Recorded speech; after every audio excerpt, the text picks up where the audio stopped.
बिस्मिल्लाहिर्रहमानिर्रहीम अस्सलाम वालेकुम। मेरा नाम है महर आरिफ और आप देख रहे हैं मेरा यूट्यूब चैनल।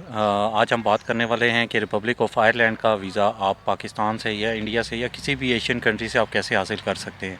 बहुत इजी प्रोसेस है और अगर आपने कभी यूके का विज़िटर वीज़ा अप्लाई किया हो तो उसकी निस्बत आयरलैंड के वीज़े का प्रोसेस बहुत इजी है। बात करता चलूँ मैं इसके हवाले से, बहुत से लोगों को हमारे कन्फ्यूजन होती है कि वो समझते हैं कि रिपब्लिक ऑफ आयरलैंड जो है वो यूके का हिस्सा है। बेसिकली जो यूनाइटेड किंगडम है उसके चार कंट्रीज़ हैं, जिसमें इंग्लैंड, स्कॉटलैंड, वेल्स और नॉर्दर्न आयरलैंड के कंट्रीज़ आते हैं। और जो नॉर्दर्न आयरलैंड है उसका जो कैपिटल है वो बेलफास्ट है। और नॉर्दर्न आयरलैंड और रिपब्लिक ऑफ आयरलैंड इन दोनों के दरमियान ओपन बॉर्डर शेयर किया जाता है।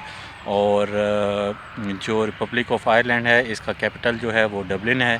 1922 में आयरिश फ्री स्टेट की बुनियाद रखी गई और जो आगे चल के रिपब्लिक ऑफ आयरलैंड में कन्वर्ट होगी। टूरिज़म के लिहाज से बहुत ज़बरदस्त कंट्री है, बहुत सी हिस्टोरिकल और कल्चरल प्लेसेस आप यहाँ पर फाइंड करेंगे। और इसके अलावा दुनिया की लॉन्गेस्ट क्लिफ़ यानी कि क्लिफ़ ऑफ मोर भी यहाँ पाई जाती है, जो कि तकरीबन 14 किलोमीटर के अराउंड अबाउट फैली हुई है। और इसके अलावा जो इसकी करेंसी है वो यूरो है और मोस्ट इम्पॉर्टेंट ये ईयू का पार्ट है लेकिन शेंजन जोन का हिस्सा नहीं है। और जो इसकी आबादी है वो तकरीबन 5.1 मिलियन के राउंड अबाउट है। और जो इसकी इकॉनमी है दुनिया की टॉप यानी कि दुनिया के टॉप 10 वेल्दियस्ट कंट्री में इस कंट्री का शुमार किया जाता है। और इसके health system, education system, economic system और इसके अलावा इसके फ्रीडम ऑफ स्पीच की वजह से दुनिया के बेस्ट लिविंग कंट्रीज़ में इस कंट्री का शुमार होता है। बेसिकली ये आइसलैंड है जो कि नॉर्दर्न अटलांटिक ओशन के साथ पाया जाता है। और अगेन बॉर्डर इसका नॉर्दर्न आयरलैंड के साथ इसका शेयर होता है। अगर तो कोई एप्लीकेंट इंडिया से अप्लाई कर रहे हैं तो उनको भी सेम प्रोसेस फॉलो करना पड़ेगा जैसे आप पाकिस्तान से अप्लाई करते हैं। जैसे मीन्स ये कि आपको इसके VFS ग्लोबल की वेबसाइट पर जाकर इसका आपको अपॉइंटमेंट लेनी पड़ेगी। और जो इसके फॉर्म का प्रोसीजर है वो सेम है, यानी कि आयरिश इमिग्रेशन की वेबसाइट से आप इसके ऑनलाइन फॉर्म को, एप्लीकेशन फॉर्म को फ़िलअप कर सकते हैं। इंडिया में इसकी एम्बेसी मौजूद है लेकिन पाकिस्तान में ऑनरी कॉन्सुलेट कराची में इसका मौजूद है। और जो यहाँ की लैंग्वेजेस जो यहाँ पर बोली जाती हैं उनमें आयरिश और इंग्लिश दोनों लैंग्वेज बोली जाती हैं। और जो रिलीजन है यहाँ का मींस जो यहाँ पर मोस्टली जो तादाद है वो क्रिश्चियन कम्युनिटी है, तकरीबन 85% यहाँ पर क्रिश्चियन कम्युनिटी है। और दीगर बहुत से दूसरे मज़ाहिब के लोग भी यहाँ पाए जाते हैं। अगर आपके पास यूनाइटेड किंगडम का वीज़ा है आप रिपब्लिक ऑफ आयरलैंड भी ट्रैवल कर सकते हैं। लेकिन अगर आपके पास पाकिस्तानी पासपोर्ट है और आपके पास यूनाइटेड किंगडम का वीज़ा है तो आपको रिपब्लिक ऑफ आयरलैंड का वीज़ा लेना पड़ेगा। बहुत इजी प्रोसेस है इसका और आपको चंद स्टेप इसके फॉलो करने पड़ेंगे।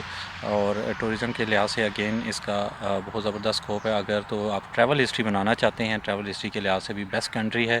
और जिन लोगों के वीज़े रिफ्यूज़ हो जाते हैं वो इस कंट्री को ज़रूर प्रेफर करें। इस कंट्री के वीज़े की बहुत वर्थ है। अगर आप फ्रेश पासपोर्ट पे ये वीज़ा अप्लाई करना चाह रहे हैं तो आपको ये वीज़ा इतनी आसानी से नहीं मिलेगा।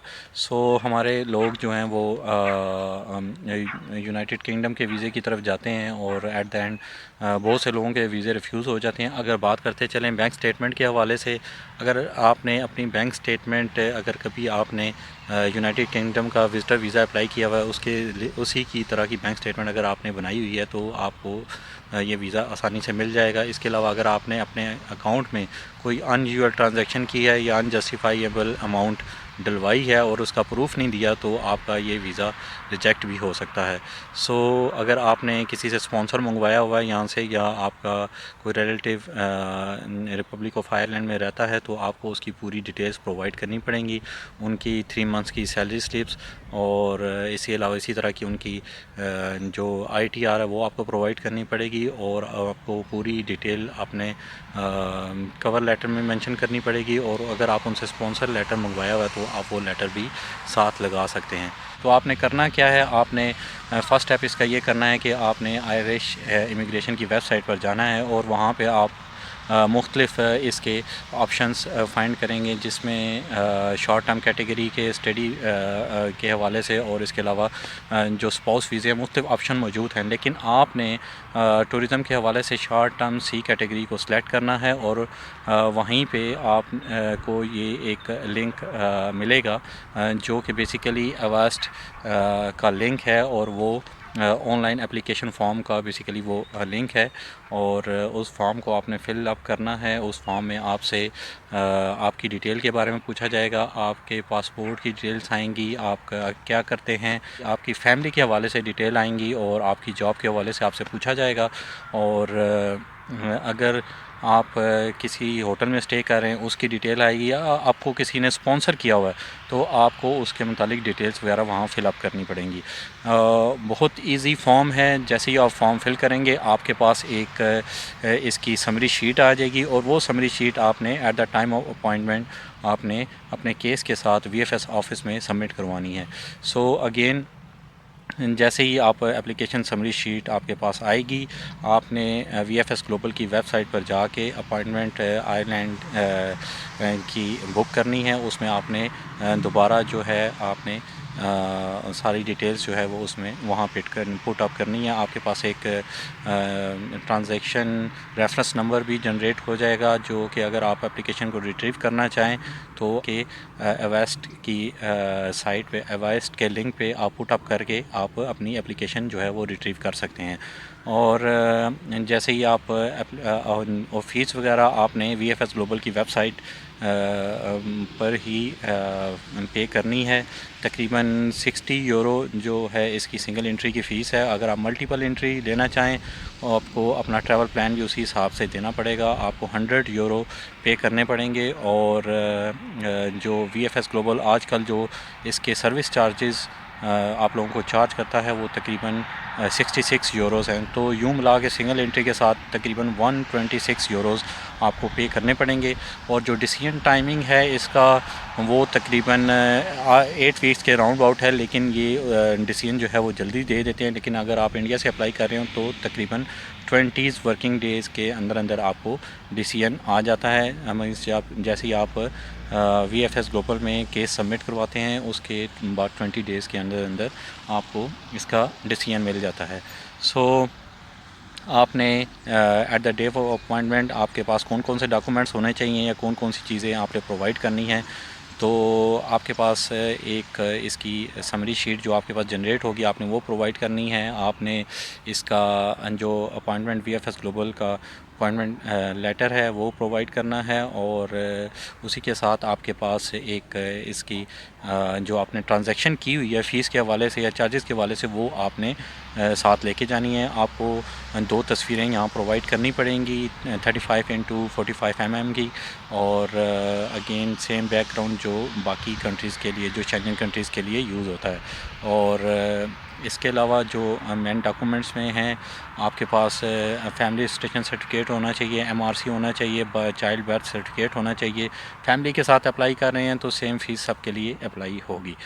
तो और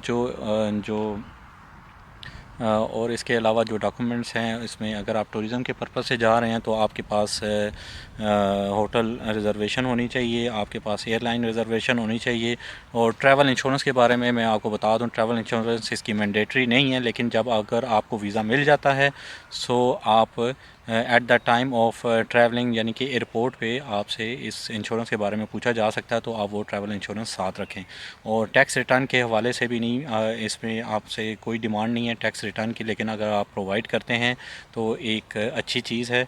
और अगर आप सैलरीड पर्सन हैं तो आपको अपनी 6 मंथ की बैंक स्टेटमेंट प्रोवाइड करनी पड़ेगी विद अकाउंट मेंटेनेंस लेटर, और आपको 3 सैलरी स्लिप्स प्रोवाइड करनी पड़ेंगी, और आपका जो कॉन्ट्रैक्ट लेटर है, उसके अलावा NOC अगर आपके पास, अगर आपने अपनी लीव अप्रूवल के लिहाज से लिया हुआ है तो वो आपको प्रोवाइड करना पड़ेगा।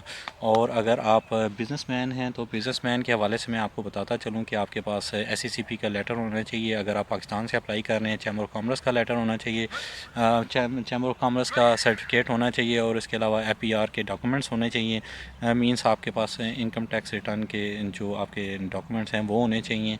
अगर आप इनको प्रोवाइड करते हैं अपनी कंपनी के डॉक्यूमेंट्स के साथ तो हाँ, आपका केस एक अच्छा केस बन जाएगा। अगेन आपको 6 मंथ की बैंक स्टेटमेंट ही रिक्वायर्ड होगी इसके लिए, और आपको अकाउंट मेंटेनेंस लेटर भी जो है वो इसके साथ प्रोवाइड करना पड़ेगा। और दीगर अगर आप इसके साथ एक अच्छा सा कवर लेटर बना के देते हैं, और आप इसके साथ अपना उसके मुताबिक आप अपना ट्रैवल प्लान देते हैं, डे टू डे नहीं उसमें प्रोवाइड करते हैं, तो तो ये आपको बेनिफिट देगा। और जो मोस्ट इम्पॉर्टेंट चीज़ है इस वीज़े के हवाले से, अगर आपका कहीं से रिफ्यूज़ल हुआ है, आपने इनको रिफ्यूज़ल ज़रूर बताना है, क्योंकि रिफ्यूज़ल का स्पेसिफ़िकली आपसे पूछा गया है। अगर आप रिफ्यूज़ल नहीं बताएंगे, ख़ासकर यूनाइटेड किंगडम के रिफ्यूज़ल का, तो मैं ये चीज़ बता दूं कि इनका और यूनाइटेड किंगडम का जो डेटा है वो आपस में शेयर होता है, तो इनको इजीली पता चल जाएगा और आपका वीज़ा स्ट्रेट अवे रिफ्यूज़ हो जाएगा। और इसलिए आप इसके रिफ्यूज़ल का ज़रूर बताएं। अगर कहीं से भी रिफ्यूज़ हैं तो वो इनको कोई फ़र्क नहीं पड़ता, आप इनको रिफ्यूज़ल के बारे में ज़रूर बताएं।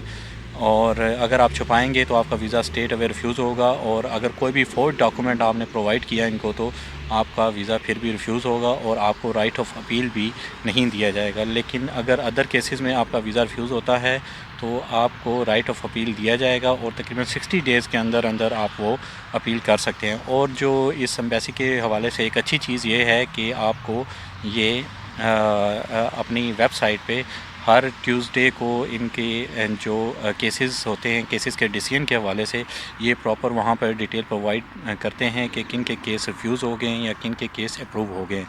पूरी लिस्ट वहाँ पे प्रोवाइड की जाती है। आप वहाँ से भी ट्रैक कर सकते हैं अपनी एप्लीकेशन को, और इसके अलावा आप VFS ग्लोबल की वेबसाइट पर जाकर भी आप इसकी इंफॉर्मेशन जो है वो देख सकते हैं।